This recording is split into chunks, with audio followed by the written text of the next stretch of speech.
Hello, everyone, and welcome to another episode of TEPSA Presents. I'm your host, Todd Nesloney, the Director of Culture and Strategic Leadership at the Texas Elementary Principals and Supervisors Association. And I'm your guest today.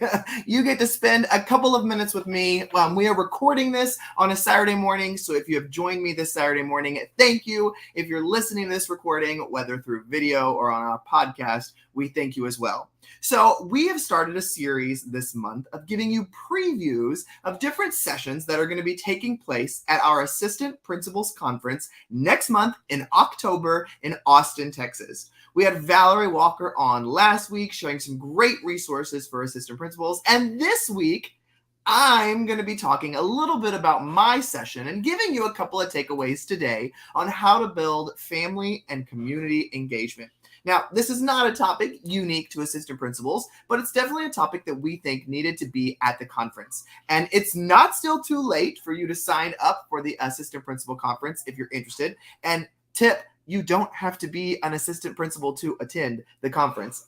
It's going to be fantastic. We've got a lot of great speakers, and it's a really great time just to get off campus and learn and connect together. But I'm here to talk about my session. Now, I believe really importantly in the power of connecting the families and the communities to what we do at school.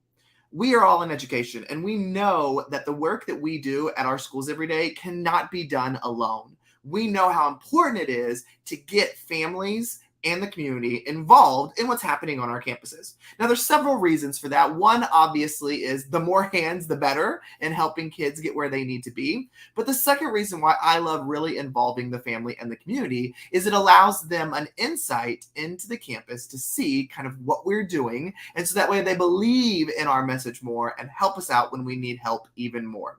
Now, there's a lot of ways to get the family and the community involved.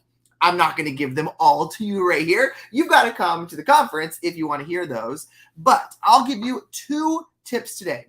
One is an overall tip, and one is a really specific tip over an activity or thought you can rethink about. So the first thing I think about is businesses. How do I get the businesses involved in what I'm trying to do as a campus?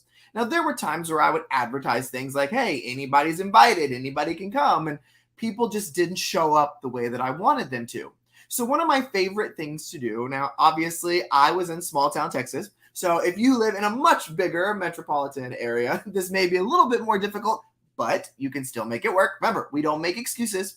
And so one of the things that I love to do was to make face-to-face connections with business owners. I would find the time to go through our downtown businesses and other businesses across town and connect with them face to face, let them know who I am, shake their hands, meet the employees, and let them know when I ask them to be involved in something, I really want them to be involved. Now, that was a good first step, but I really learned that I had to get them on campus without any ulterior motives to begin with. So at the beginning of the school year, before the kids were even on campus, I would host a business open house of our campus where I would go visit every single business and hand them a postcard with a little invitation inviting them to our business open house. I'd mail the ones that were closed or that I couldn't find or the manager wasn't there. And I really just wanted them to come and tour the campus, come see what we're about, come hear our vision and our dreams for these students, and so that maybe you might consider being a part of that.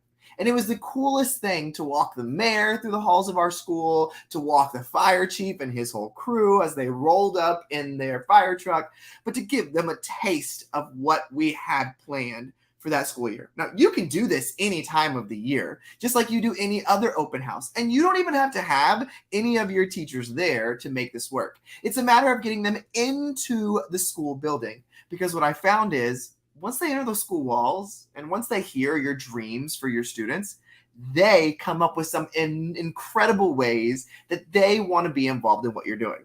Sometimes it's a financial investment, but sometimes they may hear one of your dreams and go, oh, I've got this resource or I've got this connection and I can help you do that. And the more I built those partnerships up, the easier it was for me later, too, to go to them and say, hey, I'm looking for 6 of these. Do you think you could donate one of them? Or I'm looking for some volunteers or a place where I can host an event. Can we use your facilities? Those kind of things were so much easier after we already had that connection built and they knew our hopes and dreams.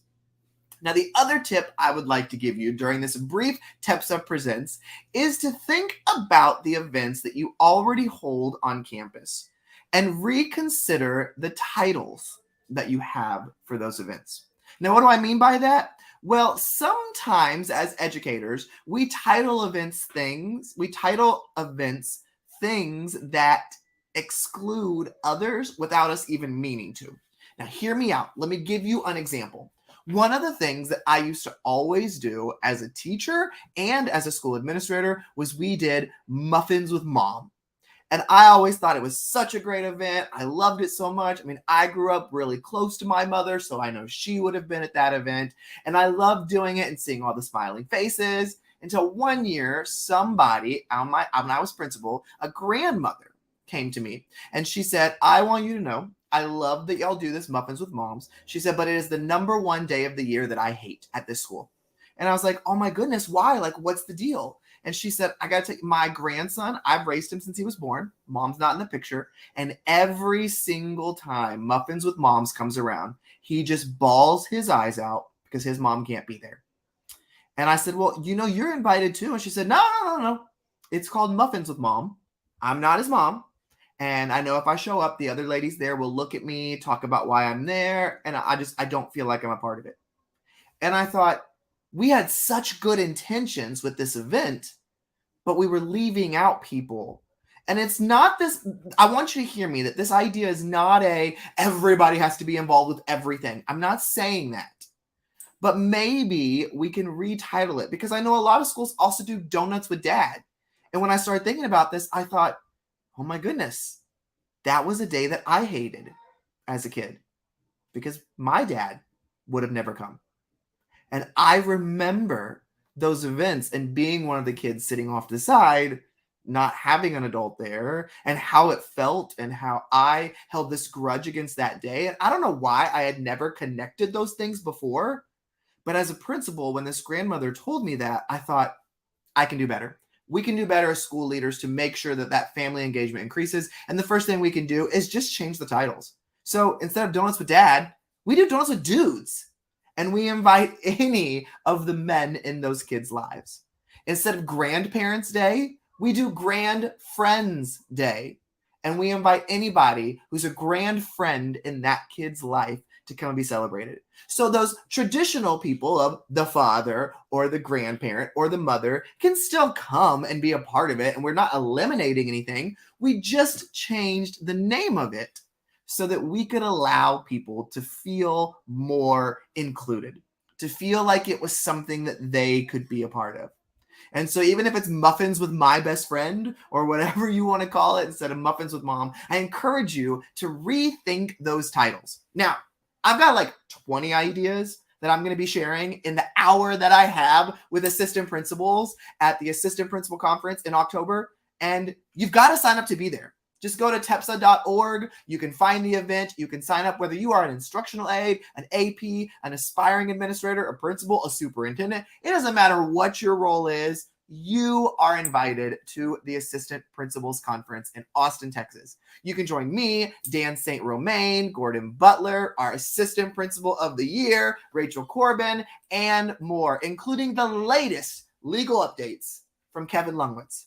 And if you have ever had Kevin Lungwitz speak, you know he's hilarious and he gives you fantastic information. So hopefully these two basic ideas give you a taste of what my session is going to offer next month. And I hope to see you there. So head on over to TEPSA.org and sign up today. And if you want one of these super cool We Lead Texas shirts, you can also head over to TEPSA.org and figure out the link to get one of those. They're for sale every week. They're super soft, super comfy, and we show our Texas pride. So thank you for joining me this morning, and I hope to see you at the Assistant Principal Conference in October in Austin, Texas.